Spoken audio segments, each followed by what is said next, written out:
Class 12 subject mathematics और chapter number 5 continuity and differentiability. इस chapter में हम एक्सरसाइज ई पर आ रहे हैं, 5 ई पर। उसका लास्ट क्वेश्चन है हमारा 21 तक करोगे थे। If y is equal to x sin x then prove that this relation, इस रिलेशन को प्रूव करना। तो हमने सबसे पहले y equal to x sin x ये दो फंक्शन हो गए मल्टीप्लिकेशन में। हमने प्रोडक्ट रूल लगाया, गुणन का formula. First function differential of second, second function differential of first.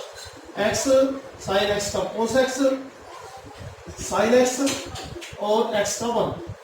फिर इसकी वैल्यू dy बाय dx की जो निकल कर आएगी वो लेफ्ट हैंड साइड में कर दी।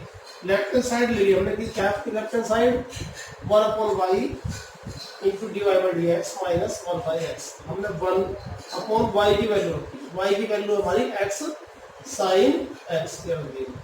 फिर यहाँ रखी हमने D Y by D X की वैल्यू।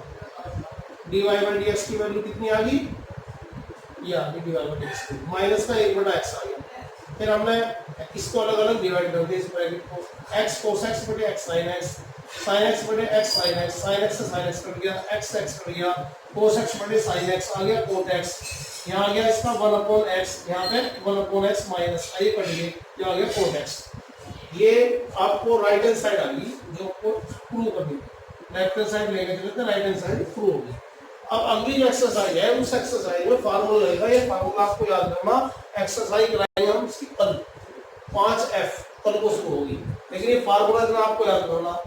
यो आ गया अंश बटे हर, यानी भाग का फार्मूला है। जब दो फंक्शन भाग में हो, दो फंक्शन भाग में हो, हर डिवाइड dx अंश माइनस अंश डिवाइड dx हर, और नीचे आएगा हर का स्क्वायर। इंग्लिश मीडियम वालों के लिए divide dx numerator denominator, denominator का square denominator D by D X nominator, D by D X nominator minus nominator D by D X denominator.